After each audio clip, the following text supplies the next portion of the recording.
दोस्तों नमस्कार, N world में आपका स्वागत है। दोस्तों अमेरिका से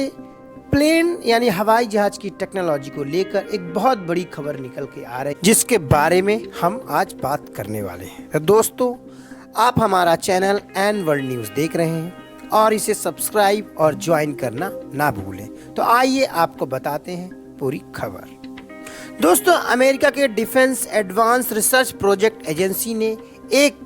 नए एक्सपेरिमेंट की ओर सबका ध्यान आकर्षित किया है, जिसमें वह हवाई जहाज के एक एक्सप्लेन्स के एक नए मॉडल को प्रदर्शित किया है, जिसे हवा के छोटे झोंकों का उपयोग करने की बजाय पारंपरिक एलेरॉन या अन्य यांत्रिक उपकरणों के बिना भी चलाया जा सकेगा। दोस्तों आपको बता दें, डार्पा यानी defence advance research project agency ने मंगलवार को इस बात की घोषणा की है कि वह अरोरा फ्लाइट साइंसेस को एक ऐसे विमान का विस्तृत डिजाइन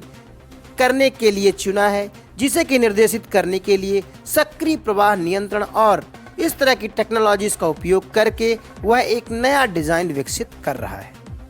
वहीं नोवेल इफेक्टर्स यानी CRANE प्रोग्राम के साथ एक क्रांतिकारी विमान के नियंत्रण के हिस्से के रूप में देखा जा रहा है। दोस्तों आपको बता दें कि अरोरा बोइंग की ही एक सहायक कंपनी है, जो कि विमान और मानव रहित प्रणालियों के लिए उन्नत डिजाइन्स विकसित करने में माहिर है। दोस्तों इस प्रकार के विशिष्ट विमानों में यांत्रिक घटक कई सारे होते हैं, इसके पार्ट्स होते हैं। उनमें पंखों पर एलेरॉन और उनकी जो बैक साइड में यानी पूंछ होती है, उसमें एक पतवार और लिफ्ट जैसी एडवांस टेक्नोलॉजीज लगी होती हैं, जिसका पायलट विमान के रोल, पिच और रॉ को नियंत्रित करने के लिए उपयोग में करते हैं। यानी जब फ्लाइट टेक ऑफ और लैंडिंग होती है तो रो और पिच इन तरह की जो इंस्ट्रूमेंट्स प्लेन में लगे हुए होते हैं, इसको नियंत्रित करने में इस पार्ट्स का उपयोग होता है।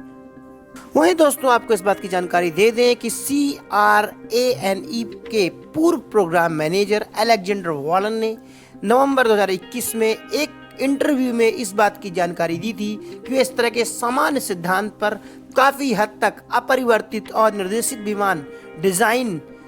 एक यह स्टैंडर्ड बना ही हुआ है। लेकिन डार्पा को इस बात की उम्मीद है कि वह एक सक्रिय प्रवाह नियंत्रण की अवधारणा को तोड़कर एक नए तरह के डेवलपमेंट मॉडल को विकसित करने की ओर काम कर रहे हैं। वहीं दोस्तों आपको बता दें कि एरोस्पेस जो पूरी कम्युनिटी है, इसमें करीब 3 दशकों से जो एग्जिस्टिंग मॉडल्स ही बन रहे हैं, वही नए मॉडल्स को बनाने की दिशा में बहुत तेजी से कई देशों की कंपनियां काम कर रही हैं कि एरोडायनामिक्स का नए तरह का मॉडल विकसित किया जाए, जिसमें कि प्लेन्स की स्पीड और उससे दुर्घटनाएं कम से कम हों। वहीं 2015 में नासा ने और बोइंग ने एक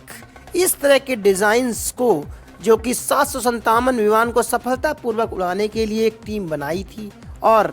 जिसकी क्षमता और दक्षता की वृद्धि के लिए नई टेक्नोलॉजी का भी उपयोग किया था। वही वालन ने अपने इंटरव्यू में आगे कहा था कि अब तक किसी ने भी इस तकनीक का इस्तेमाल कर पूरे हवाई जहाज को नियंत्रित करने की कोशिश नहीं की है।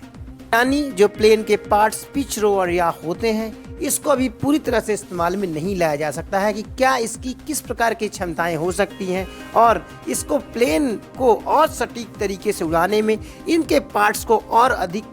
तरीके से उपयोग में लाया जा सकता है। वहीं दोस्तों हाल ही के वर्षों में उन्होंने आगे कहा कि हाल ही के वर्षों में डार्पा ने इस तकनीक को विकसित करने के लिए एक ज़रूरत महसूस की है, जिसमें सुपर कंप्यूटर, एडवांस जो आपके फ्लूइड डायनामिक्स के टूल्स हैं, वही ड्रोन विमान होते हैं, अनमैन्ड व्हीकल होते हैं, उन सबको शामिल करके एक एडवांस टेक्नोलॉजी और प्लेन का मॉडल डिज़ाइन विकसित करना चाहिए। वहीं अपने बयान में डार्पा ने आगे कहा कि इस तकनीक विमान को नियंत्रित करने के लिए जितनी भी सतहें हैं उनको खत्म करके नई तरह की टेक्नोलॉजीज, जिसमें कि उनके पंखे यानी जो पार्ट्स होते हैं विमानों के, उनको ड्रैग करने की संरक्षणात्मक क्षमता को भी विकसित करने में ध्यान देना चाहिए।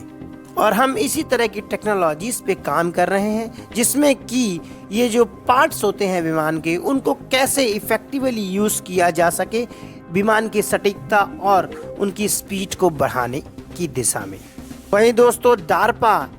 ने 2019 में CRANE कार्यक्रम को शुरुआत की थी, जिसमें Aurora, Lockheed Martin, Georgia Tech Research Corporation जैसे कई सारे संगठन शामिल हैं और इसका डेवलपमेंट डिफरेंट फेजेस में किया जाएगा। वहीं मंगलवार के अपने वक्तव्य में उन्होंने यह भी कहा कि अरेरा ने अब परियोजना का पहला चरण पूरा कर लिया है, जिसमें कि इसका प्रारंभिक चरण है कि डिज़ाइन को चरणबद्ध तरीके से वह प्रदर्शित भी करेंगी। वहीं अरेरा का अब तक करीब $42 मिलियन का अनुबंध डार्पा से हो चुका है, जिसमें 2 चरण में इसको टेक्नोलॉजी को प्रदर्शित भी करना है। वही इसमें वह विमान के एक विस्तृत इंजीनियरिंग डिजाइन्स को डेवलप करके उनको प्रदर्शित करेगा। वही इसी को एक्सप्लेन डेमोन्स्ट्रेटर भी कहा गया है। वही कंपनी ने आगे कहा कि वह इस एक्सप्लेन का निर्माण करेगी, जिसमें वर्जीनिया, वेस्ट वर्जीनिया और मिसिसिपी में इनकी सुविधाओं में करीब 30 फीट के पंख होंगे और यह जो मैक 0.7 तक उड़ान भर सकेगा। वही अरेरा कहता है कि साल 2025 में हम इसकी पहली परीक्षण भी कर सकते हैं, इसके उड़ान का टेस्ट। तो दोस्तों, ये थी बात हवाई जहाज यानी प्लेन जगत में होने वाली एडवांस रिसर्च की, जिसमें कि अमेरिका की डार्पा प्रोजेक्ट एजेंसी ने एक नए प्रकार के मॉडल के निर्माण करने की दिशा में एक आगे कदम बढ़ाया है और इसका नाम वह एक्सप्लेन बताते हैं। दोस्तों नमस्कार।